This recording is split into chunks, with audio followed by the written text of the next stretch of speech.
This is Theory of Change. I'm Matthew Sheffield. Thanks for joining me for another episode. Before we get into today's program, I just wanted to mention that Theory of Change is part of the Flux Media Network, so go to flux.community for more podcasts and articles about politics, media, religion, and technology, and how they all intersect. And if you like what we're doing, we have paid subscription options at Patreon and also on Substack. So just go to theoryofchange.show for those on Substack. And then if you like Patreon, you can go to patreon.com/discoverflux. All right, so with that little plug out of the way, let's get into today's program. The Trump administration's war on federal employees is getting a lot of headlines, but there's also a war on science that's being conducted by Trump as well. But there's a third war that's being conducted by the radical right that doesn't get nearly as much attention as it should, and that is the right's war on people's freedom to express their sexuality. Whether it's trying to outlaw abortion, even in cases of rape or incest, or trying to place restrictions on birth control, or lowering the age for child marriage. Republicans everywhere across the country are trying to remove people's ability to decide for themselves how they want to express themselves sexually. And that war that they're conducting on sexuality is actually linked to their war on government employees and on science, because all three of these things are expressions of knowledge. Knowledge about the world through science, knowledge about how government works, and knowledge about ourselves and who we are and who we love. That is ultimately what these attacks on bodily autonomy are. And my guest on today's program has thought a lot about all of these issues because she is an advocate for sex workers' rights and has been for quite a long time. Her name is Savannah Sly, and she is the co-director of the New Moon Network. I hope you'll enjoy our discussion. And joining me now is Savannah Sly. Hey, Savannah. Welcome to Theory of Change. Hi, great to be here. Yeah, good to have you. So before we get into the discussion of the topic here, can you just give the audience a bit of a background on what New Moon is and what you guys do there? Sure. New Moon is a national nonprofit located in the U.S., and our goal is to support the movement for sex workers' rights. We do that with 3 different areas of work. We talk to funders and philanthropy about the issue of sex workers' rights and how it might align with their current giving portfolios. And then we try and unlock dollars so we can channel funding into the grassroots movement. So this means hundreds of small sex worker and survivor-led nonprofits around the US. We try and get them a little bit of funding to do their good work. And then we also do capacity building because we know it takes more than money to accomplish things. So we offer programming to help grassroots leaders be more effective and sustainable at what they're doing. Yeah. All right, cool. And so I think a lot of people, who don't know anyone or don't know that they know, somebody who was involved in erotic services in one way or another, mm-hmm. I think, that may seem all a bit strange and unfamiliar to them. So, and I'm guessing that is something you have had to explain to people why this is more widespread and more important than they may realize. A time or two, I do find myself talking about what is sex work and how is it different from sex trafficking. I have that conversation a lot, and I'm always happy to have that conversation. I myself have been in the erotic industry since I was 18, so it's been quite a while. And if I was not directly involved in sex work myself, I think that I would carry a lot of the assumptions that most people do. Because from the outside, it looks pretty scary. And you might think, how could anybody ever voluntarily do this? But then when you're on the inside, it gives you a whole different perspective on the different motivations and realities faced by people in the adult industry. And you might notice that I'm using a lot of different phrases interchangeably. Sex work is a big umbrella term that's sort of like a labor rights framework. And it's a phrase used to describe the exchange of money or something of value for a sexual or erotic service. So that's a lot of different kinds of behaviors and activities we're talking about. Everything from prostitution to, in my opinion, certain kinds of marriages. But then not everybody identifies with the phrase sex work because they might create adult content online. There might not be no sex involved. They're like, I'm not a sex worker. we in the sex workers' rights movement, we include them, we advocate for their rights, but some people use phrases like adult content creator or erotic professional to describe their works. There's a lot of different words we use to describe similar things. Yeah. Well, there are a lot of different things, as you said, facets to that. But, and, as you alluded to earlier, I think a lot of people, they do have a lot of misconceptions about the adult entertainment industry and people who work in it. And I probably most principally involving this idea that, everybody who's doing it doesn't want to do it. And, everybody's just being trafficked and they're slaves and it's not consensual for them. And none of that's true, though. Well, it's maybe not kind of like anything else. A lot of that's not true. Yeah. If you talk to people in the sex trade, the erotic industry, the adult industry, whatever we want to call it, and you ask them, why are you here? The vast majority of people are going to say, to earn money, right? So it's a job, it's a labor sector. That's why we use that labor framing, sex work, when we're just talking about all these different kinds of activities. And so when you have an opportunity for people to make money, that means there's also an opportunity for other people to make money off of people. So I think where people get concerned about sex work is, in my ideal world, sex workers themselves would have labor rights and protections that are standard in other industries so that they could make their money for themselves and their families. And if they were going to work with other people, they would have a lot of legal frameworks and assurances to make sure they couldn't be exploited.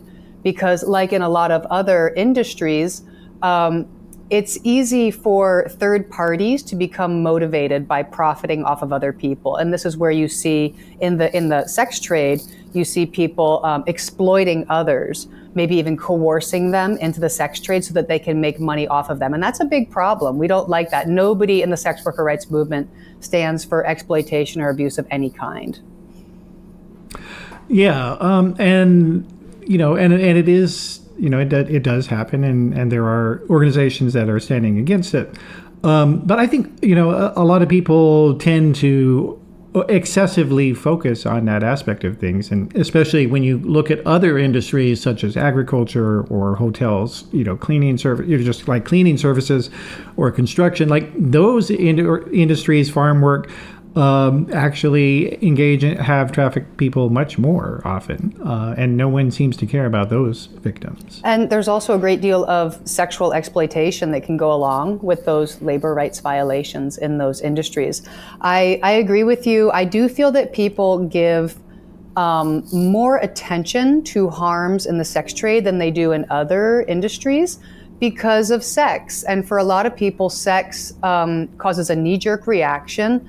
A lot of people themselves have traumatic sexual backgrounds. It's very hard for a lot of people to imagine sexuality being part of somebody's occupation. And I can understand that. Again, if I had not done it myself, I might have had a hard time understanding it as well. But when we're looking at violations of human rights or harms or exploitation, if we do treat sex work like an occupation, and I've talked to thousands of people who work in the sex trade, mostly women, they're there to make money. So they're workers, okay? They think of themselves largely as workers. There is no other industry where workers are kept safer by taking away their rights or their ability to do their job. And so in the sex worker rights movement, our whole thesis is that if you give sex workers, if you recognize their fundamental human rights, for one, and then allow them to actually work towards formal labor recognition so that they can have workers' rights on top of human rights, we think that they will be in a better position to resist and deny people who would exploit them, to reach out for help when somebody's trying to harm them, like if there's a predator posing as a client and they assault somebody. A lot of sex workers don't feel comfortable even calling 911 if they've been assaulted or raped because they're afraid they're going to get arrested. So if people can't even report crimes against themselves, how are we going to mitigate harms in the sex trade? So we advocate for decriminalizing it, talking openly about it, letting people be sex workers above ground and not sort of in the black market shadows. And then we think that a lot of their quality of life and safety would improve greatly. Yeah, I think so. And, a lot of people, when they think about this stuff, I think another reason why there is more of a undue focus on sex workers as, alleged victims of other people is, this trope of trying to protect the dainty woman. And they don't, like people who are engaging in that, they don't really care about women who are being trafficked to clean hotels or to pick crops in the field. Like, that doesn't matter to them because, well, they're not dainty enough. They're not cute. They're not whatever it is they might happen to think. And it's just extraordinarily patronizing. I think if you were to read between the lines, the difference between society's impetus to protect women from engaging in sex work versus agricultural work or salon work or domestic cleaning work where they might be subject to exploitation is protecting women from sex.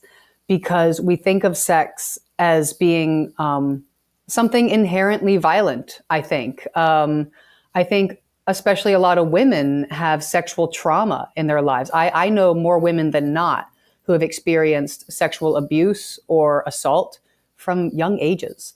That's a societal problem. And so I understand how it can be very hard for people to take their personal experiences or their personal relationship to sex, or they might have a relationship to sex where sex is sacred and it's only something that you have with a trusted and beloved partner.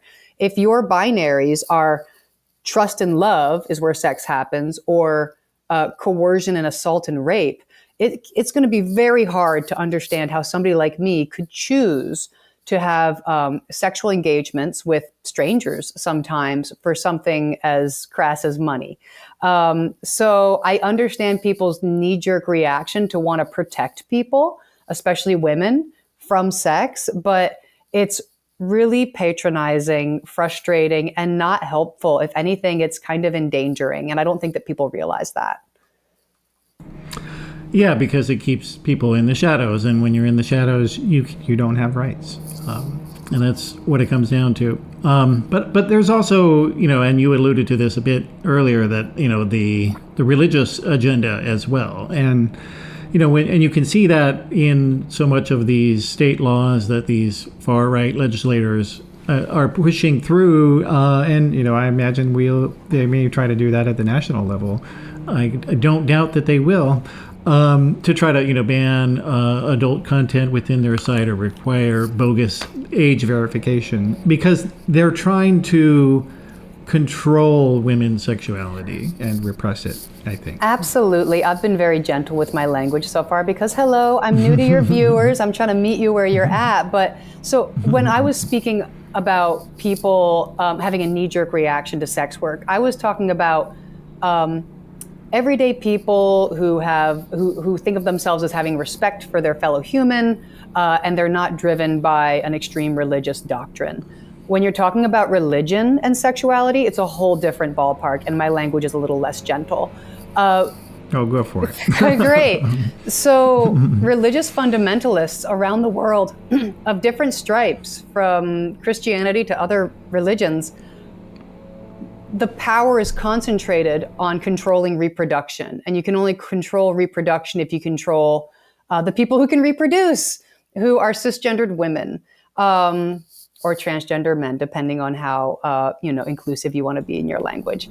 But people with reproductive organs who can give birth, it's really important to control them if your goal is to control a population, to create a larger population so that you have an army or a labor force. You need to have something to control.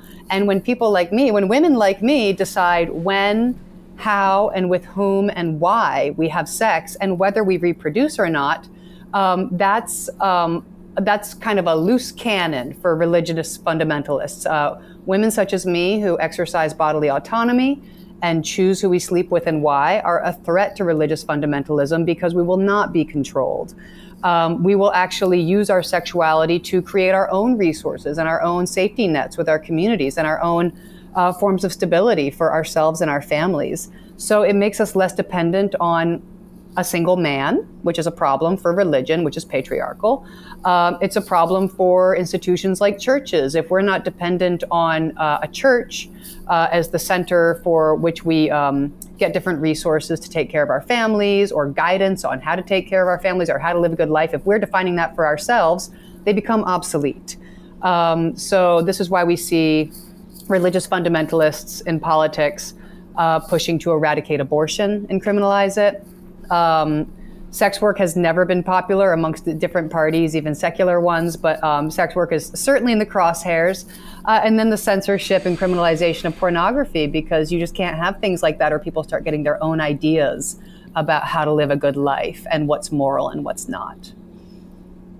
Yeah, and it also works the other way as well about controlling cisgender men in that environment as well. Absolutely. Because allowing men to, to control their own sexual expression, so whether they have a partner or not, whether they're married or not, whether they, choose to have sex at all,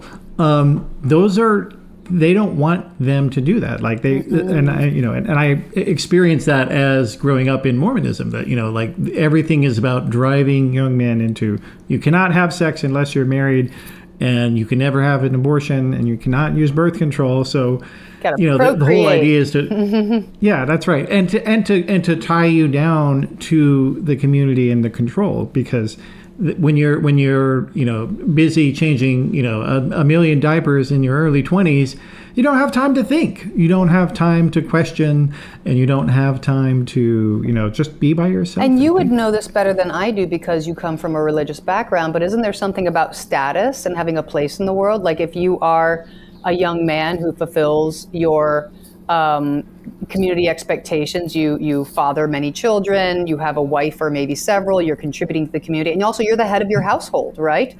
Isn't there some implication that you have respect or power, at least in your society? Definitely, yeah. Actually, for Mormons, I experienced this. So I was running, a nationally recognized website, and I was on TV and talk radio on the regular. And yet, because I wasn't married, somebody who was like, a 19-year-old fresh, or even an 18-year-old fresh out of high school who had gotten married, they had a higher social status than I did within Mormonism, despite the fact that, that I was serving the community much better than that person was. But within the control theology, I wasn't serving it as well. I think that this is really important in the situation we find ourselves in society today, where gender roles have been changing. Women have been accessing education and employment at a pace that sometimes outpaces young men, their peers. People are getting married less frequently and having fewer children. When women have control over these things, there's a shift in how many babies are had and how many marriages.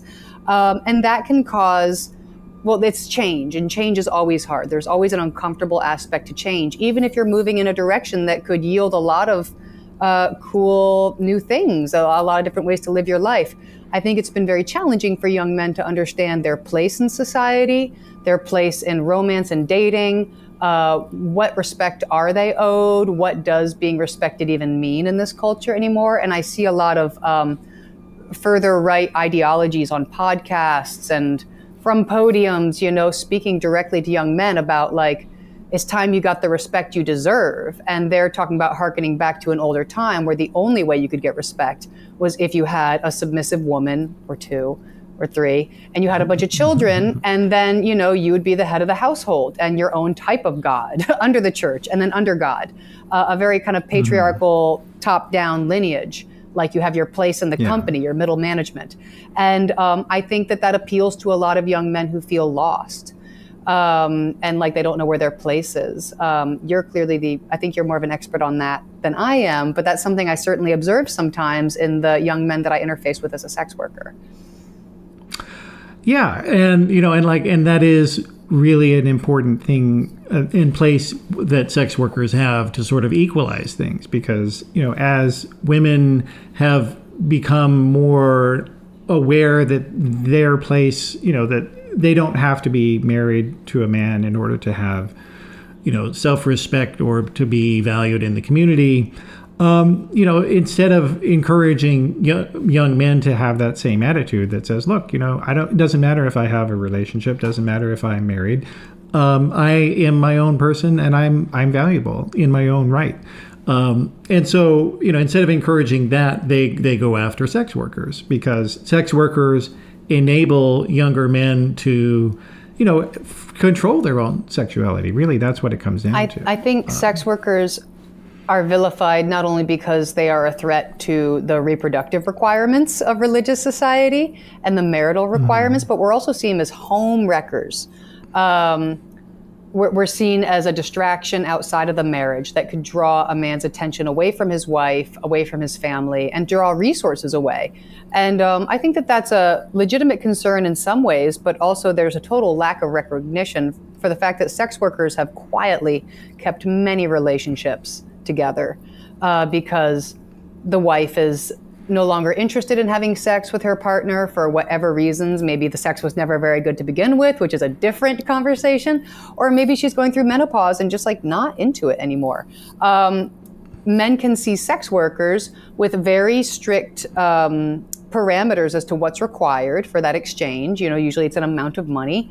And then they can pay that amount of money, get their sexual needs met, and go back to their family and keep fulfilling their requirements as a father, as a husband in that household. But I think that sex workers are seen as home wreckers, unfortunately. And sex workers are also just lumped into unmarried, quote unquote, loose women in general. To be a whore is not necessarily to be somebody who charges money for sex. A whore could be just a woman who sleeps with multiple people, right? And I think that sex workers and women who are unmarried are kind of all lumped together and vilified equally because they're seen as a threat to the family. They're seen as a threat to this whole institution, this patriarchal construct of religion, which is really too bad, because I think that sex workers and what I would call liberated women have a lot to offer other women and men. As far as different ways of doing things. And when you do something different, as I said earlier, there's going to be change, and change can be really uncomfortable. And there's chaos that comes with change. And some people are less chaos tolerant than others.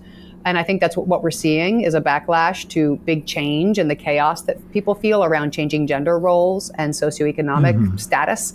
But there's so much at the end of the tunnel if you can make it through the transformative process. And you've had your own experiences with things like that. Yeah, absolutely. And at the same time, while the Christian right and these other fundamentalist groups are going after sex working people, there's also is a subset of the kind of the TERF feminists who are very anti-sex work as well. And what do you think about those? What's your response to them? I started sex worker advocacy around 2013 because of the publicized conflation between sex work and sex trafficking. I was living in Seattle at the time, and I started seeing all these media headlines around sex trafficking everywhere. And I realized that they were talking about sex work, and I'm like, oh, these people are so misguided, these liberal Seattle people, they've never met sex workers. So my friends and I went to a town hall where they were having this big sex trafficking public awareness summit. And we tried to introduce ourselves and try and balance the conversation. And we found very quickly that there was zero interest in balancing the conversation because there was an agenda. And I was very surprised and a little naive to learn that it was mostly women driving this agenda. And it wasn't even conservative women. It was Seattle liberal women who see, I think they're divided into two camps, and it depends on how aware they are of their own analysis. Some of them are in that knee-jerk place that I was talking about at the beginning of your podcast, where they just cannot fathom how a woman could meet strange men, have a sexual encounter with them, receive money in exchange, and feel okay about herself at the end of the day. They don't see how that could be anything other than exploitation and rape. And that's one set of conversations to have, right? Then there's another set of women who are they exclude sex workers from their feminism. And they are more conscious, I think, and they are either opposed to sex work because they see it as a threat to other women. Actually, that's the whole crux of it. They see it as a threat to other women. As far as other women who want to be married and have happy relationships, they actually see sex workers as home wreckers, like a lot of conservatives do.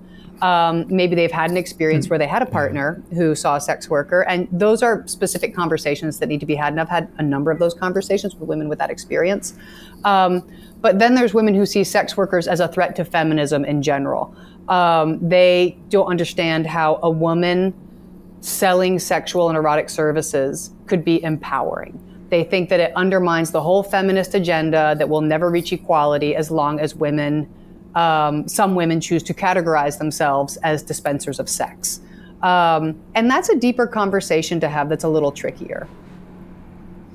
It is. And although I do think that with the proliferation of, just so many people who are now doing, OnlyFans or, hell, even Instagram, like there's a lot of pretty erotic stuff on Instagram nowadays. And, but as that exploded, especially during the pandemic, I feel like, but you obviously know a lot more, interface a lot more with these types of people, that those types of irrational prejudices are at least are lowering somewhat, because the girl next door is literally the girl next door in many cases. Yeah, I think it's a really mixed bag. I think that we are getting the normalization effect where it's like during the pandemic, I found data to suggest that in May of 2020, so like the height of the pandemic, before vaccines and all this stuff, everybody's at home. I found data suggest that between 7,000 to 8,000 people per day in May of 2020 were signing up to sell erotic content on OnlyFans. OnlyFans is one website. There's a litany of websites like OnlyFans that tens of thousands of people in the month of May were trying to sell erotic pictures on OnlyFans. I think that that moment, the pandemic created more clandestine sex workers than ever.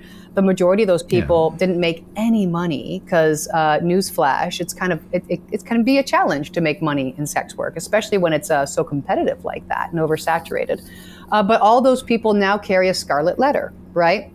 If their mainstream employers were to find out that they did OnlyFans, they might get fired.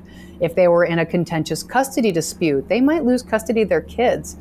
They could even be kicked out of their apartment if their landlord found out, not to mention all the social ostracization that could happen if your friends or family found out. So I think a lot more people are aware of the stigma that sex work carries. But again, as I said at the top of the show, not everybody identifies as a sex worker. I think that the vast majority of people who signed up for OnlyFans to sell pictures of their feet or their butt or whatever, they may not have even heard the phrase sex work. They might not think of it as sex work, but they know that it's naughty and that other people can't know about it. They know about the stigma. So a lot of people are getting normalized to that area of sex work. But then on the other hand, I think we're seeing a huge backlash, especially amongst young men. Some young men are like, oh my goodness, it's a cornucopia of booty and OnlyFans, and I can access sexual pleasure in a way I never could before. And yay for those young men for being able to access that pleasure.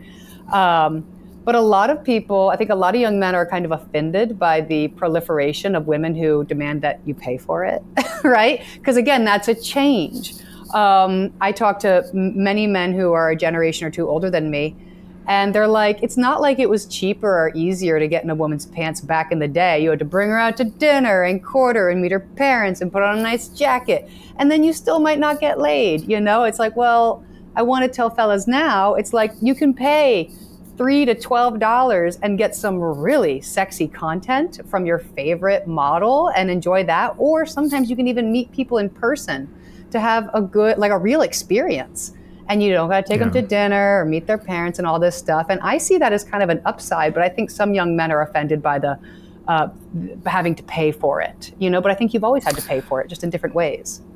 The other thing about so many people getting into adult entertainment in one way or another is that not only is it people in, everybody's neighborhood, but it's also people are getting into it who are in the right-wing political environment as well. And as we're recording that, or for this episode, that in the news is this woman named Ashley St. Clair, who has gone public with a lawsuit is saying that she had a child with Elon Musk, and she met him through Twitter. And the interesting thing that a lot of people don't know about her is that Ashley St. Clair is a sex worker. She made money selling pictures of herself. Like, that was what she was doing before she got into politics. I did not know that about Ashley St. Clair. So she was she on OnlyFans or something like that? Or was she creating porn with a studio, do you know?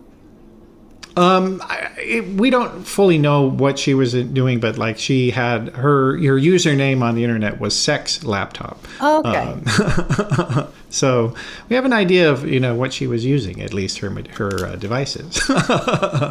But we do know, people have said that she was in various Discord groups, offering, if you paid X number of dollars, then she would send you various photos. Good for her. And now she has a baby with Elon Musk. Wow, that's a power play for a sex worker. How do you think that's going for her? Well, we'll see. So far, he hasn't admitted it in court, and I guess she's trying to get him to pay up. So we'll see how that goes. But but she's one of many people that are. That sex work is, so it's everywhere, including in these right-wing environments, and she's just one of several people who I think we could point to, right? Absolutely. There's also Amber Rose, who I think of as one of the people who was really involved in something called Slut Walk. Have you heard of Slut Walk, Matt? I have. But why don't you give a review for people? Just for anybody who doesn't know, Slut Walk was, or it still is, it still happens. It's a protest. I think it started in Canada, actually. And Slut Walk was to protest the idea that if a woman dresses a certain way, that she should be a target for assault and rape and violence. She deserves it. She deserves it. She was wearing a short skirt. And so the message of Slut Walk was we can wear whatever we want, including very little. And that does not mean that we should be subjected to gender-based violence or a lack of justice if somebody does hurt us, especially sexually. Mm-hmm. And so when I think of Amber Rose, I think of her as being a loud supporter of Slut Walk. And it's been really interesting, to say the least, to see her turn towards the right. I also think of Melania Trump, who I think of her as a sex worker, and she has one client, right? But and I don't know for sure, but Melania seems like a very familiar character to me. She seems like she was probably a high-end escort or erotic model, somebody who was probably, I would allege, dispensing her time, companionship, and sexuality to high net worth individuals such as Donald Trump. And then she probably brokered a deal for him to be her exclusive client. And if I were her, I would be horrified by the turn of events. She doesn't strike me as somebody who wanted to be first lady. But it is interesting to think that we probably have a sex worker as first lady again in the White House. Yeah, I think that is a very good point. And it is one that the mainstream media doesn't talk about, because you look at the public interactions that Melania and Donald have had over the years, including very prominently at the Republican National Convention, where she in 2024, where she didn't even speak at all. So literally the first time a wife of a candidate had not spoken since, I believe, like the 1964, and then she in public refuses to kiss him. Like, that's because it's not in her contract. Can you imagine? Who could blame her? Yeah, if it's not in the contract, stick to your guns. And it's interesting, so sex workers are not a political monolith. I mean, there's millions of people in what I call the sex trade or the adult industry, and they don't all belong to a single political party. They have different worldviews, religions, they come from different backgrounds. But generally, the movement for sex workers' rights is more on the progressive side of the political spectrum, because we recognize that progressive values are the ones best positioned to defend our rights to bodily autonomy, which is central to sex workers' rights. And on the right, we have things like Project 2025, which are looking to criminalize pornography and strip us of bodily autonomy and the right to who we can love and who we can have relationships with. So it's always odd to me to meet sex workers who are on the right, but they certainly exist. Yeah. And I guess in Melania's case, she did one concession, if you remember, during the campaign that right before Election Day, she came out and said she supported abortion rights and that she believed that they were important for women to have that. But, who knows? Maybe that was just a ploy. The campaign managers thought, well, see, if we have his wife saying she supports it, then people will not be afraid of him taking it away. I don't know. Who knows? I don't know. I have met sex workers who are on the right, and I think that there's a mentality amongst some people that, sex workers have access to power. Many men, regardless of where they are in society, everyday working class people or heads of state, have sexual desires and a desire to connect with sex workers. And so sex workers can get very close to people in all different echelons of society. Stormy Daniels is a great example of somebody who had a direct sexual relationship with Donald Trump under, bizarre seeming circumstances. And I think one reason that sex workers are criminalized and vilified is because we get so close to power. And because people like Stormy Daniels can be like, this guy has a weird penis. he's a jerk. He intimidated me and my daughter in a parking lot through some thug. So we are in a position to know some of people's most intimate secrets, and also to call them out when they are behaving in a way that is not aligned with their behavior behind closed doors.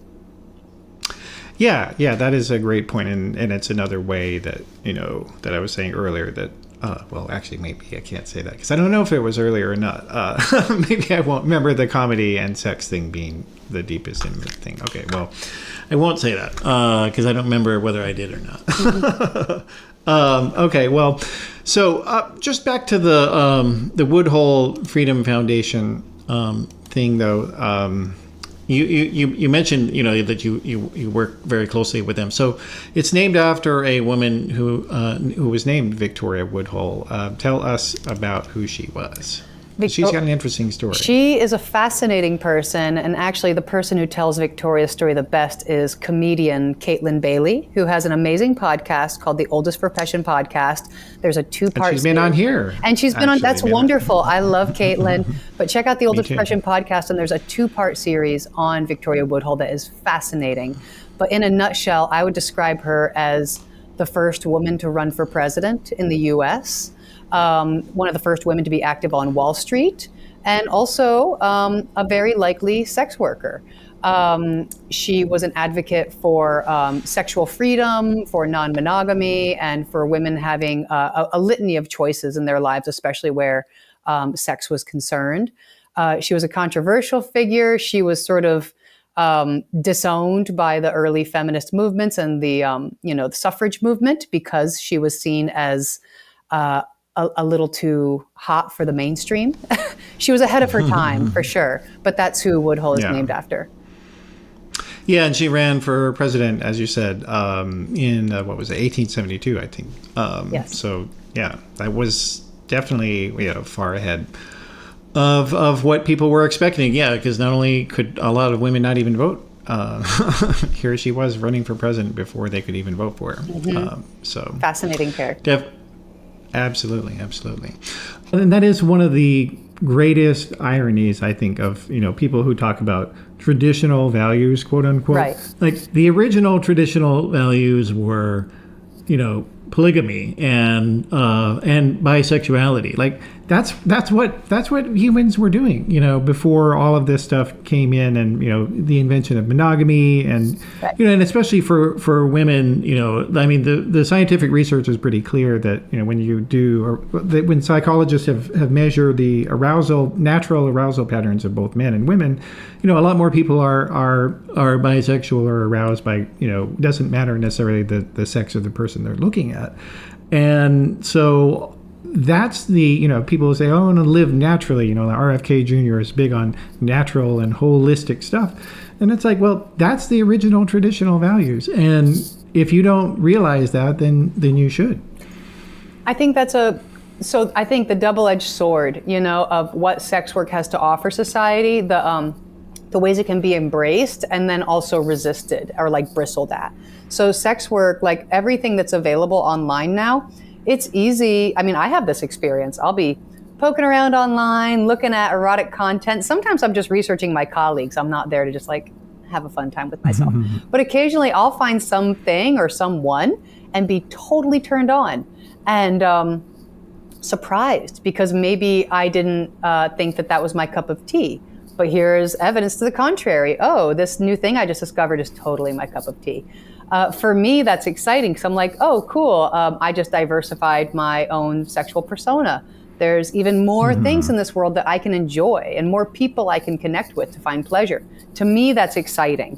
I think for a lot of people, though, it can be very threatening when it is contrary to deeply societal condition, especially around homophobia, right? So being attracted to other men, I think that the increased visibility of trans women through erotic media has been a complex experience for young men who were raised in such homophobic cultures and transphobic cultures. Because, I mean, clearly they're turned on. I mean, trans porn is selling. Somebody's buying it. Yeah. But then look at the rhetoric. Trans lives were made into one of the strongest wedge issues during this presidential election. I think that coincidence I don't think it is a coincidence, actually. Sex work has a lot to offer, but that it also kind of makes people self-reflect. And if they can't reject their societal conditioning to embrace what they are naturally into and who they want to connect with, then that's going to cause a conflict inside, right? And the other thing also is that, sex work and, encouraging people to fully get to know themselves, it's also, it goes against what these right-wing authoritarian religions tell people, because they tell people to think with their body when it comes to, whether evolution happened or whether, people, evolved from apes, like that. They say, no, don't listen to that. Listen to your heart. Your heart will tell you if these things are true. But at the same time, sex work is going around and saying, well, actually, you should listen to your body, and you should, don't be afraid to be attracted to what you're attracted to or interested in what you're interested to. And that's deeply unsettling, I think, to people who have this authoritarian mindset, because it's hitting them where they're most vulnerable, which is embodied knowledge. That's an eye-opener for me. I didn't know that people were instructed in religious communities to look into their hearts to determine whether something is true. I would assume that there's lots of messaging and conditioning and a whole environment that might inform the signals that somebody's getting from their heart, right? It definitely is. Yeah. Like, again, if I had never done sex work, if you told me to check in with my heart about sex work as somebody who had never done it, is this right or wrong? My heart might tell me something that is just not correct because I have a lot of societal conditioning and messaging around the issue of sex work. Once you have done something, or I don't know, like tasted the fruit off the tree of knowledge. I don't know. You probably know, like, whether that's an accurate. You got the metaphor, right? Yeah, okay, it's a good metaphor. Like, once you've gone there, you've had an experience for yourself, then you can listen to your heart. But if you try and listen to your heart on things that you have no basis in, no experience in, then you're probably more listening to the factors around you than from within, most likely. Well, yeah, I mean, that is how it is. But at the same time, there's something about both humor and sexuality that is really threatening to these religious control mechanisms, because they both go to your core as a person, because, what you think is funny and how, you are, what you think is arousing. Nobody can really impose that on you. Those are things that you feel in your own self, whatever, for whatever your reasons are. And so that's why, when you look at how these, various towns or cities or, states, like they come after comedy and they come after sex, because that's your body telling you, the truth about yourself, I think you're right. So what do we do about it? How do we reach people and tell them that, comedy can be enlightening and sex is really not that scary? You just need the right tools and community and information to navigate it. Yeah, absolutely. And I mean, you do other things besides New Moon. You were doing some other stuff as well. Why don't you let's talk about that a little bit? Sure. Where do you want to start? Hey, wherever you want to start, Savannah. A lot of my mission being a sex worker advocate has been to focus on the experience of sex workers and the welfare of sex workers. Sex workers themselves will always be my priority because there's nobody advocating for us except for us. Secondary to that, I would say, is advocating for the rights of our clients to access adult media and the services of sex workers. The clients of sex workers are far less able and willing to come out and advocate, I think, because in some ways they have more to lose, which is not always true. Sex workers have a lot to lose too. It depends on how out we are and how much we have invested in sex work. For many of us, sex work is a pretty big part of our lives. It might be a secret that we keep from our families and our mainstream communities. But I would say that is less and less so with the proliferation of sex work as a mainstream phrase and sex worker rights movements and communities. Whereas clients, they might see a sex worker once a month for an hour, and that is the only time, and it might bring a lot of value to their life, but that is the only time when they are interfacing with sex workers or even thinking about sex work or their risk, But I know so many men whose lives have been totally turned upside down and ruined because they were part of a sting operation. They got busted. They thought they were going to see a consenting adult sex worker. It was a cop instead. And before you know it, they're being dragged to the media and court, and their lives are totally ruined. There's increasing criminalization around even accessing, adult materials that are constitutionally, our right to accessing porn, seeing the criminalization of porn in many states, unless you upload your ID. A lot of people are not going to upload their ID to look at adult materials, even though it is their right, because the stigma is so heavy. So I think about advocating for sex workers, but then I also think about our clients and what can we do to invite our clients into advocacy, to speaking for themselves, and to also helping to push things forward so that they can keep living lives that are happy and informed by the services of sex workers. And to do all of that, we kind of need to look at our opposition. Now, there's religious opposition, which I'll be honest, Matthew, I don't really know how to bridge that gap. It seems pretty far, that's a big aisle to cross from sex workers to religious fundamentalists. But I can talk to other women. I can talk to women who think of themselves as progressive or liberal, but who are exclude sex work in their feminism, right? And so something we've been doing at New Moon actually is trying to foster dialogues with clients to see how they might like to show up in the movement, but also fostering dialogues with women who oppose the movement for sex workers' rights, talking to them like human beings, because they are, and trying to do unto others as they would do unto you, treating them with respect and acknowledging that they're not just advocating against sex workers for the fun of it. They're afraid. They're afraid that sex work will lead to the increased subjugation of women. And when we take that concern seriously, it makes their actions much more understandable, and it gives us a place to start identifying common cause. So New Moon is starting to host a series of dialogues with people who do not support sex workers' rights, but are somehow active in sex trade-related policy conversations, usually when it comes to anti-trafficking efforts, to see if we can A, humanize each other and just have a respectful dialogue. That's the starting point. B, maybe identifying some shared language. They don't like the phrase sex work. They think it's gross. They think it's crass, and they think it's all rape. So the phrase sex work to them is totally nonsensical. They might use phrases like prostituted people or prostituted women, which we don't like because it makes us into this passive object that gets passed around. So maybe we can come up with shared language like people in the sex trade.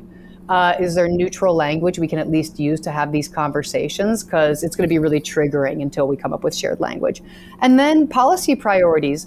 We argue for decades now, Matthew, about whether sex work is work, whether clients can be anything but predators, and whether sex work can or should be decriminalized. And the arguments around those key points prevent us from having dialogues around things like discrimination protections. I think everybody on all sides of the conversation believes that all those OnlyFans models we talked about who signed up during the pandemic to sell feet pics, they're all at risk of on a wide array of different forms of discrimination. And I think that anti-sex work, anti-trafficking advocates, and sex workers' rights advocates could all get on board with protecting people, especially women, from discrimination related to their past in the sex trade. There's so many policies that we don't even take the time to identify, let alone work together on, because we're so hung up on our fundamental disagreements. So that's actually one of the main ways that we're trying to push things forward at New Moon. Yeah. Okay. And you're also involved with 2 other organizations as well. You want to talk about those? Sure. I'm on the board of Woodhull Freedom Foundation, which is actually New Moon's fiscal sponsor. And they are the only organization in the U.S. dedicated to sexual freedom as a fundamental human right. Woodhull has been around for over 20 years now. And they show up wherever sexual freedom is at risk of being violated. So they show up for LGBTQ individuals, polyamorous families and individuals, people engaged in kink or BDSM, and sex workers, as well as other sexual minorities. And they use the UN Declaration on Human Rights as their sort of fundamental document for understanding whether people's sexual freedoms are being violated. And they actually have an amazing series out right now called Fact Checked. Fact Checked by Woodhull right now looks at myths around pornography and some of the different policies being proposed to keep minors from accessing pornography. So if you are interested in the debate around porn, is it harmful or helpful, or is it, like, what's the deal with porn? You can go to Fact Check by Woodhull and get some academically researched and cited, just myth-busting facts, So that's a great place to go if you're looking for some information about pornography and age verification. And then I'm also on the board of the Free Speech Coalition, which is the 501c6 trade association for the adult industry. I recently joined that board, and they are leading the resistance against so-called age verification bills across the United States that would, on face value, they're trying to prevent minors from accessing adult content online. But really, these so-called age verification bills present a huge violation of privacy and a chilling effect on adults accessing constitutionally protected adult materials, because people are not going to upload their IDs to Pornhub to look at materials. It's a chilling effect because that stigma we talked about. Yeah, well, and I mean, aside from stigma, it's also people are afraid of identity theft because, if Pornhub has your ID and then they get hacked, well, then you're fucked, and not in a good way. Totally, and that would be such a target for hackers, right? Because it's a stigmatized population. If you're looking at porn, we live in a society where if you look at porn, you're bad, even though it is your right to look at porn if you're an adult. So it creates incredibly vulnerable data. It's just a bad idea. And also people just use VPNs to get around this. It doesn't even work. We need better, more common sense solutions to keeping minors away from materials they are not old enough to be accessing. Yeah. Well, and the other thing also about these databases that these Republican states are asking people to assemble is this is a Trojan horse for using databases for other content. So and this is something that FSC, I think, does very well at making the case to more libertarian oriented people to say, look, you say you're afraid of government tyranny. Well, this is the first instance of it. This is what it looks like. And then, why couldn't this same database or these same legal principles be used to say, well, you know what, we don't think you should be reading this kind of political content on the internet. Exactly. I think that people who are in it can see what's coming. I think it can sound alarmist to everyday people because they just don't know. They're like, oh, how could it lead to that? But the adult industry and sex workers are what I refer to as canaries in the coal mine for creeping human rights violations. And so what happens to us is stuff that people should pay attention to because it will come for them eventually. Yeah, and it's because these are legal frameworks. Like, once it's legal to engage in this type of conduct for the government, then it can be legal in any other area, as long as someone's willing to say it. Like, that's the only difference of why it would or would not be plausible or implausible, is just someone willing to do it. And we're seeing that, over and over with the new Donald Trump administration. Yes. The things that people were like, oh, the norms will protect us, the institutions will protect us. No, that's not how it works. You got to protect yourself. You got to protect yourself, and that means advocating for your personal rights to remain fully intact. And that means that you need to protest these government overreaches with your fellow Americans. Even if you disagree with your fellow Americans on a litany of other issues, you need to keep your fundamental human rights intact and your constitutional rights, because otherwise they're going to get steamrolled.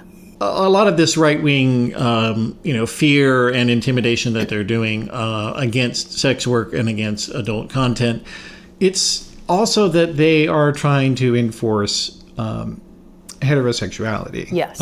Because, and again, you look at so much of the ancient material you can find, whether not just in Greece, but in other ancient civilizations, India, and other places, Native American tribes, there was no concept of straight or gay or lesbian. These things did not exist. No one thought to try to divide people in that way. And so in a lot of ways, sex work is kind of returning things to how they used to be. And that's dangerous, I think, for a lot of these, forced heterosexuality people that are on the right. I think it is dangerous. They want us to get with the program, right? And to procreate and to have big families that can turn into workforce and soldiers and more breeders. And as soon as you start having non-procreative sex just for fun, well, that sort of makes that whole process seem pretty unnecessary and like a lot of work. One thing that sex work has really opened my eyes to is the range of sexual desire that people have, even people who think of themselves as really vanilla, conventional. I've had the privilege, I've been a sex worker for over 20 years. And so there's some people that I've worked with for about 20 years, and I've seen their progression as sexual beings. And I work predominantly with cisgendered men who usually identify as straight. Eventually, over time, it's interesting how these straight men, when they become comfortable, it takes years sometimes for them to share with me that, they'd kind of like to try sucking cock. Or maybe we could just start with having another man in the session with us, just to see how it is to be naked around another man in an erotic environment. A lot of men want to explore what it feels like to wear what we think of as women's clothing. Because let's face it, women's clothing is more interesting. It feels good on your skin, and especially lingerie is all about sex, and men do not have nearly the options to express themselves sexually. So what we call cross-dressing might also just be a man accessing eroticism, right? Because that's the only option. To wear erotic clothing generally is to cross-dress, unless you're into like really kinky men's clothing, like the leather harnesses and things like that. But I think, so it's been interesting to talk to you about this issue of, heteronormativity and how the mainstream and, religious institutions really drill that as the only option, and that you're perverted if you wander outside of it. When really, as a sex worker, I see people of all sexes being far more bisexual and sexually fluid, given the chance and the space to be not judged for it.